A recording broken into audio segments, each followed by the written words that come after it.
Assalamualaikum warahmatullahi wabarakatuh. Sampurasun badaya tepang dangudi sareng bidangan dongeng sudahnya sim kuring Mang Nanang. Badai ngadongeng kendaya secara carios si Endul Jawara Olo Kejo. Ieu dongeng teh karangan Mang Nyali rasok sanaos dongengan wasajan malah mandar janten hiburan. Atu kabaraya anu setia manco kan dongeng Mang di mana we aya mugi ya sadayana aya dina kasehatan lahir sintenan batin dilalancarekeun sagarupinanya tong hilap dirojong ditorelan tombol subscribe. Atuh mangoge nganunkeun kanu parantos like oke komen. Mangga mitra supados tejang kolong ting kana waktos urang sami-sami dangukeun kumaha terasna ieu carita si Endul Jawara Olo Kejo. Sok kaparayun sadayana.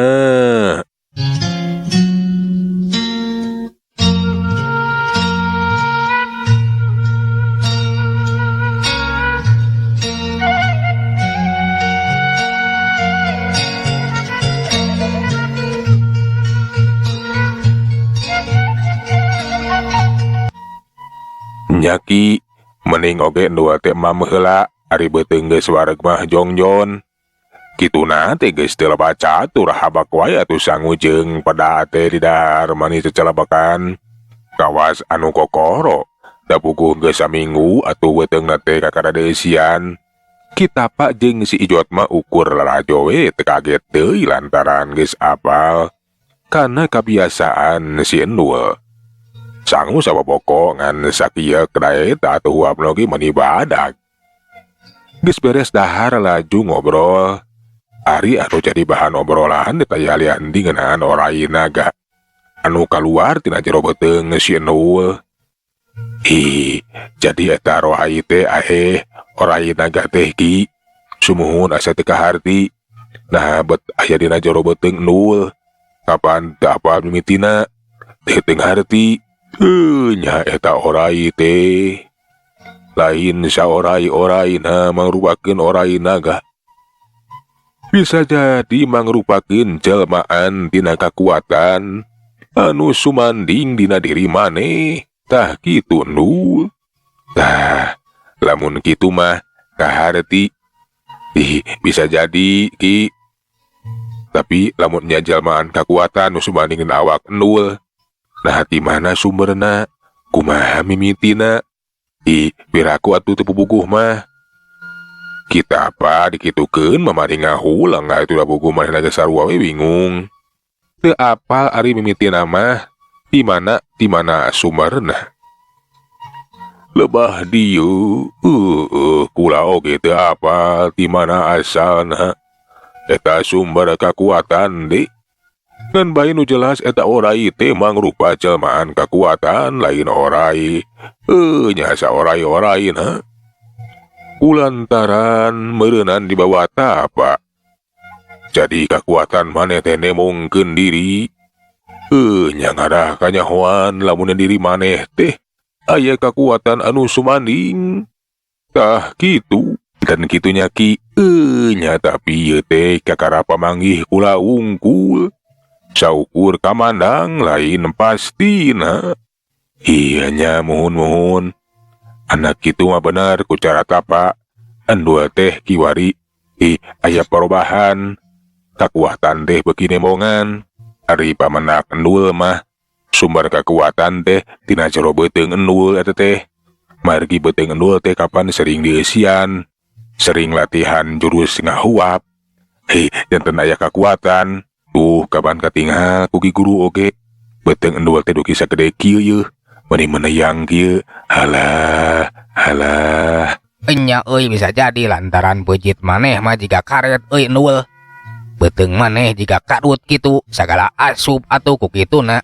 Jadi boga kakuatan nyata kakuatan kejo. Kadituna teh kakuatan pedut atuh kakuatan pedut euy. Nah ari sia Ijot lain kakuatan pedut atuh. Ari geus tina jero beuteung mah disebut kakuatan naon atuh. Kapan pastina oge disebut kakuatan pedut atuh pedut. Heug bae eta mah kumaha maneh rek disebut kakuatan pedut. Rek disebut kakuatan bakok oge. Nu penting mah Lamun maneh hayang boga kekuatan, kudu kawas uing atuh, kudu loba barang hakan, kudu loba nyatu Ijot. Cek si Nul bari nyarengeh, si Ijot teh ukur nyengehel we. Geus Nul, kula mah teh arek mulang di wepek teruskeun di tapana.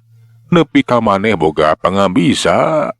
Cek kita apa laju pamit we atuh. Janten ki guru teh bari mulih.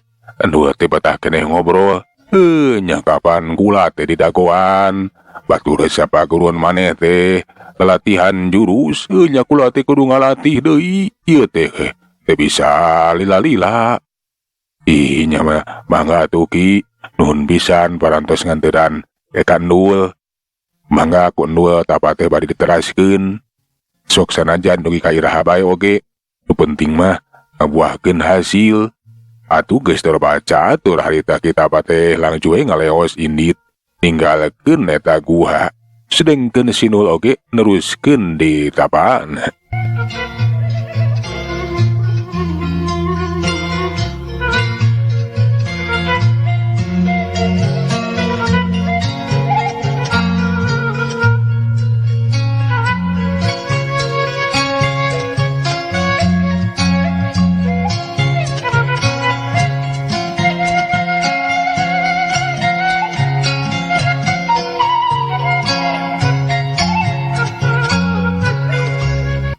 Caturkeun di calana kita pajeng si Jote geus tepi ka paguron atawa padepokan.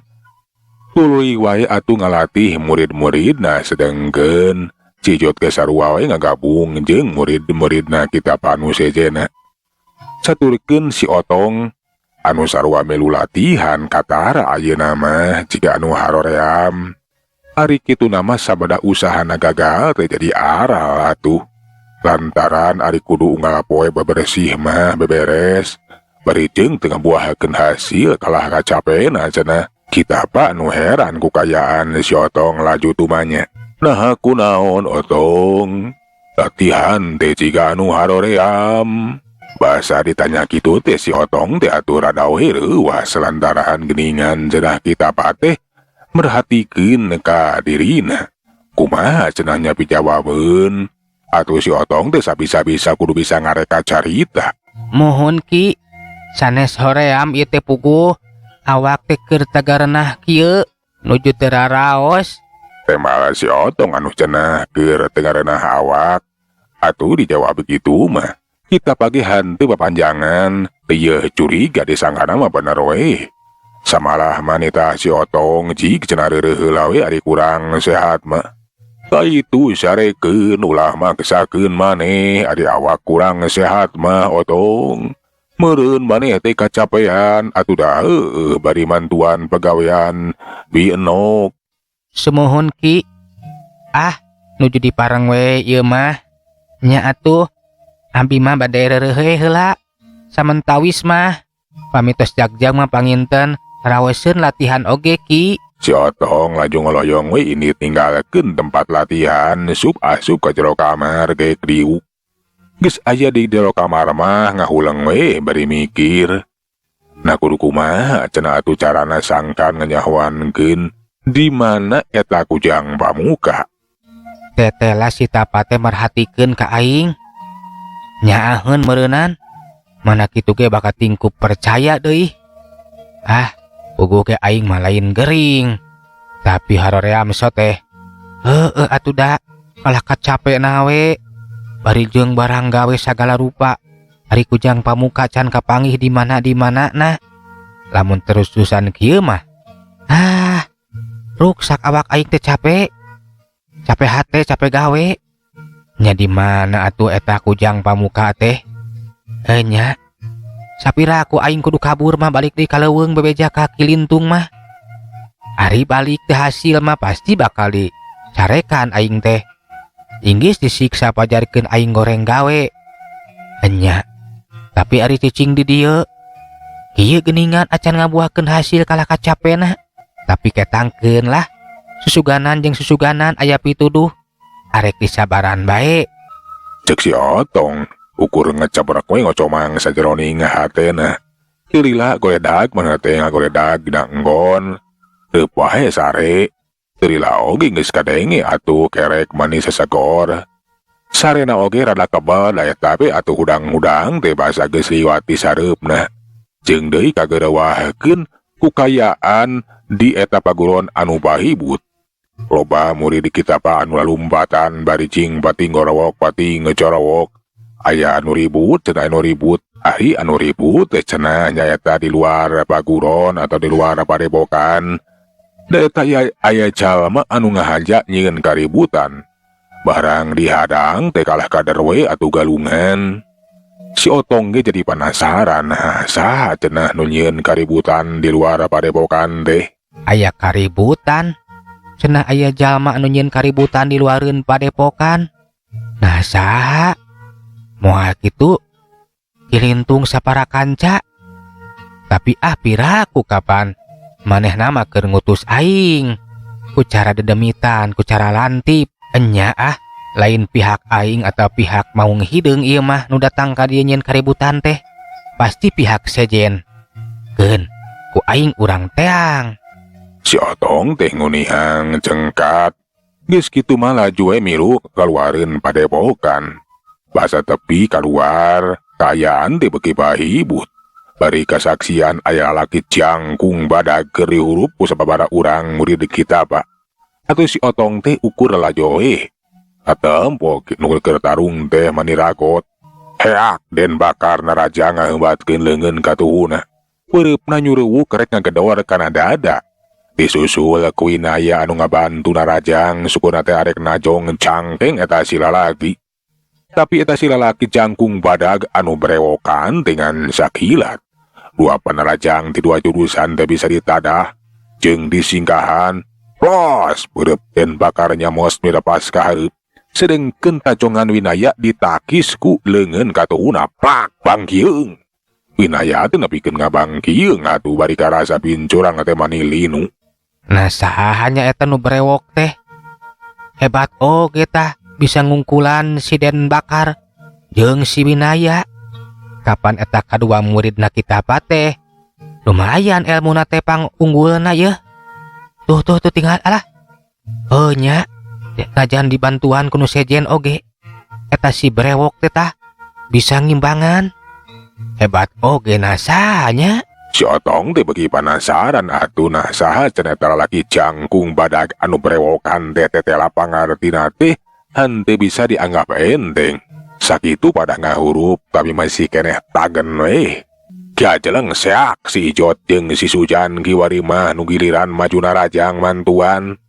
Tapi jika tadi bae panarajang teh bisa diungkulan, samalah masih Ijot jeung si Ijan teh nepikeun ka ngabangkieung atuh kabeunangan. Den Bakar jeung Winaya bahasa nampo baturna. Ngabangkieung laju we maju di narajang. Kiajeleng seak duana teh narajang. Dan baik edas kiwari mah Den Bakar jeung Winaya teh ngaranapan nasib anu sarua. Malahan mah dua nanti nepikeun ka titotok. Alah jadol teh eta jelema teh lain jelema biasa. Pangartina lain bantrak-bantrakeun euy. Nya atuh euy, kade urang kudu waspada hati-hati euy. Jeung piraku yeuh. Kuopatan teh bisa dirubuhkeun ieu jelema teh yeuh. Pangacau, nyeun ribut atuh narekana haon deui. Bet nangtang ka kitab nagaroan nitah kaluar segala rupa atuh. Anya duka teuing euy. Urus gancang-gancang laki jelema teh yeuh. Bisi-bisi musuhna ki guru. Ayo euy, urang hurup ku babarengan ayeuna mah euy.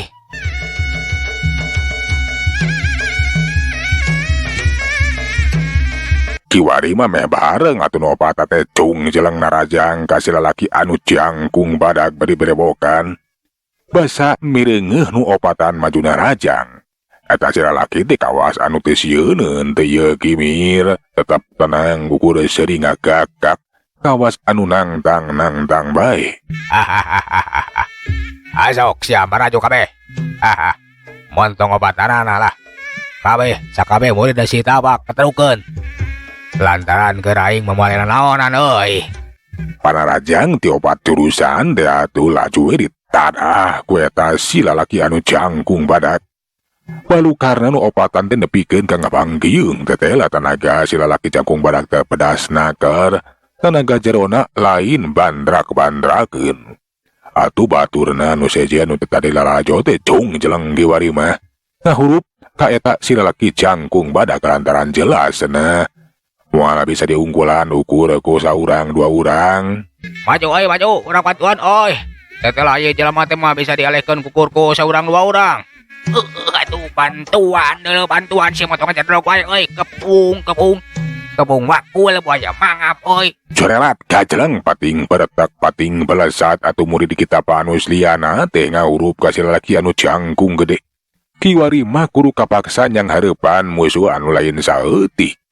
Tapi eta si lalaki jangkung gede teh kiwari mah kalah kanebongkeun wesena nebongkeun pangabisana. Da eta we beuki garang atuh kawas badak susuruk tanaga-naga oge pedas. Jurus anu dipake ku eta si lalaki jangkung badak teh tajelian teh jurus nyata cula badak. Mangrubakeun jurus nu geus arang langka atuh. Puguh we atuh ngahurup teh nepikeun ka rateleng. Samalah manepikeun ka pating jarang ka ngababengkang geus teu bisa minge deui. Dina kayaan kitu aya cirim anu ngacorelat lacuna ngetung pancu ngahadang di hareupeun eta si lalaki jangkung badak gede. Ari eta jirim teh tayayan di kita pak. Bari pok laju cacarita. Kurang ajar geus wani-wani nyieun kaributan. Saha kisana teh jeung naon maksudna? Diulah harek ngaguna si murid kaula. Si lalaki anu jangkung gede teh harita neuteub seukeut ka kita apa. Sakedapan mah acan waka ngajawab panonna teh teu ngiceup-ngiceup jiga anu keur nitenan we nyidik-nyidik. Teu lila pok nemalan bari jiga anu manggih ka bunga. Sabada jelas mah ka kita apa. Nagis poho kaing ta pak. Teteh gening maneh teh aya di dieu euy. Beneran kitu mah ceuk beja. Lamun di dieu teh aya paguron anu dipupuhan ku jalema anu ngaran Sita pak. Teteh si laing euy. Dewek jalopang euy.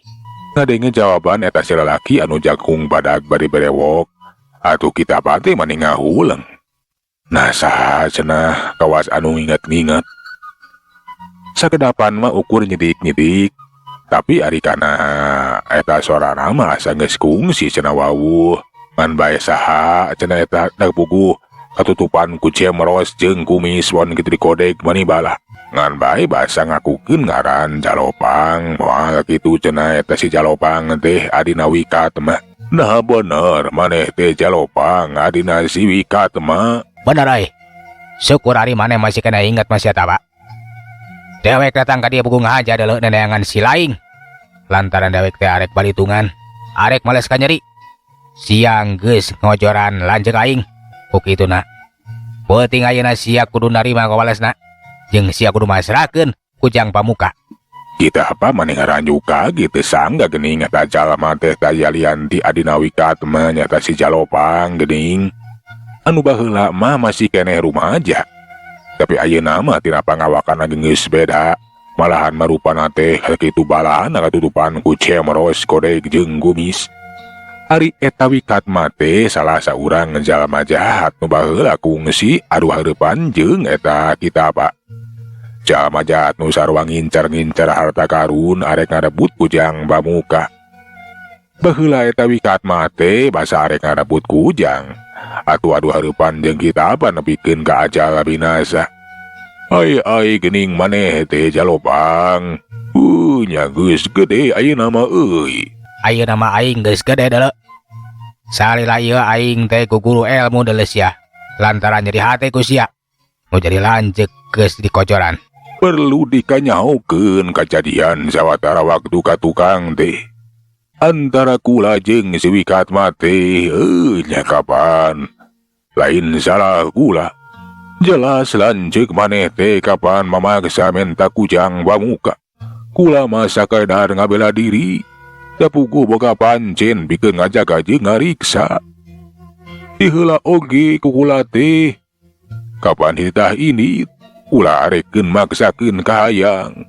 Ngan bae lanceuk maneh teh nepikeun ka daratarungna. Kapanan kasaksian ku maneh oge. Eta lanceuk maneh teh sakitu, karang jeung ngabahayakeun rek ngabinasa ka kula.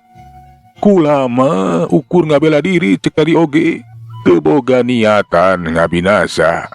Ari binasana mah pamolah sorangan. Nya anu narajang ka kula arek mayahan, panarajang na jadi malikan. Pokona mah gara-gara sia taba. Lanceuk dewek nepikeun ka kojor. Penting ayeuna mah rubakeun penting panungtungan. Geura samat saya nu ngandung. Bapa nu ngayuga. Lantaran sageureung deui sia bakal tamat riwayat eta ba. Ngan bae memeh kojor. Pasrahkeun heula eta kujang pamuka ka dewek. Ai aya kusarwana lanceuk jeung adi teh. Arek maksa sagala rupa menta kujang pamuka. Narek kumaha tuh lamun nyarek walitungan sok. Da kula oge mah cicingeun pasti bakal ngabela diri. Ngan ulah arek nyalakeun kula lamun nepikeun ka maneh teh cilaka. Puguh dikitukeun mah eta si Calopang teh kahudang amarana beuki muncak amara teh ngundap-ngundap. Malahan mah geus teu bisa nahan amarana cuy ngagajleng. Kurang aja deh ya. Takadah tapa. Seak gajleng si Jalopang atau si Brewok timihilan maju narajang geus teu asa-asa deui ayeuna mah narajangna teh malahan mangagunakeun ilmu anu sarua ieu diteleuman. Panarajang si Jalopang cukup ngabayakeun dina tata gerak jurus cula badakna suruntul arek nubruk. Tapi kita pagirikat ojek laju maneh kiwar ngutamakeun ilmu pangenteng badan dina gerakan jurus kegaruda ngelayangna. Awakna teh ngacaul kaluhur plos atuh panarajang si Brewok atawa si Jalopang teh ukur akan tempat kosong we. Kentak ngabalikeun di awakna suruntul dina kacepetan anu beuki cepet. Sakali ieu mah eta panarajang teh henteu dikiwarkeun atawa disinggahan ku kitab teh, tapi dipapagwe ku dampaleungeun katuhna. Kitab dina jurus benteng wulung. Yes. Dua kekuatan bentrok jarek-jek, dua teh pating jarek-jek kadorong ka tukang. Boh si Brewok atau Jalopang pon gitu di kitab sarua. Pada kadorong mundur ka tukang aya kana dua lengkana. Netelakeun dua nana teh buka kekuatan anu saimbang. Kita page ngaranjuk kaget lantaran tetela geuning si Jalopang teh cenah tanagana mani bedas. Aing kudu waspada. Tetela geuning si Jalopang teh bisa dianggap enteng. Nya pangartina pangabisana teh jauh ngaronjat. Samalah melalui hebat-batan si Wikat mah. Ceuk teh sate kita apa bari taki-taki deui masang kuda-kudana. Teu lila si Jalopang teh geus luncat deui maju narajang. Jurus cula badakna dikombinasikeun jeung jurus caladi noktrok. Tapi kita paga oge rikat imbangan ngagunakeun jurus jungjulung notok. Eta jurus jungjulung notok teh bade dikombinasikeun jeung jurus garuda ngalayangna. Basa panarajang si Brewok atawa si Jalopang pating surwuk pating balesur. Laju we dikiwarekeun ku kitab awakna ngahampang naker sakapeung mah kakalayangan kaluhur. Sasakali mangsa mah males narajang nyirorot dina jurus jungjulung notogna. Kalayang sakala ieu mah jurus jungjulung notog teh keuna pisan kana sasaran. Ngabeletuk karada koceak atuh si Jalopang teh ngararasakeun engka nyeri dadana teh manilinu jeung nyasek. Tecukur kungan sakitu kita kawasna bae embung mere omer. Laju nyusua tepus penerajang dina gerakan jurus tajong batu. Dambal suku kita teh nyapu ngacelebet kana pincurang musuh. Rampeo Ki Brewok awakna ngarampeo da bikin ketika berua tuh. Kentak maksakeun maneh hudang sok sanajan. Syukurna teh acan tetek. Dina kayaan kitu kita teh ngamanfaatkeun kayaan. Laju we narajang dina kekuatan sapinuhna. Make jurus gugur gunung. Atuh kena pisan atuh kana sasaran rempeyek. Si Brewok teh nempikeun ka ngarempeyek. Geus teu walakaya, geus teu minge deui. Geus kasoran teter eleh jajahaten. Allah, ampun tapa. Bongana sia teh beut maksakeun maneh arek balitungan jeung mementa kujang pamuka sagala rupa. Sok, kumaha ari geus kitu? Ya ampun, entong ditanda saat apa? Kuring rupa sa teter eleh jajahaten. Ampun, jeung deui oktosna beak. Mitra waktos na gening cenah parantos teh nya kapan. Sagala atuh urang tunda jajara carita si Nul jawara oloke jodoki ka dieu. Urang teraskeun dina seri anu salajengna mang nuhunkeun dina sadaya perhatosanana nya. Hapuntenna tina sadaya kakiranganna mang saheulanan undur. Assalamualaikum warahmatullahi wabarakatuh. Jak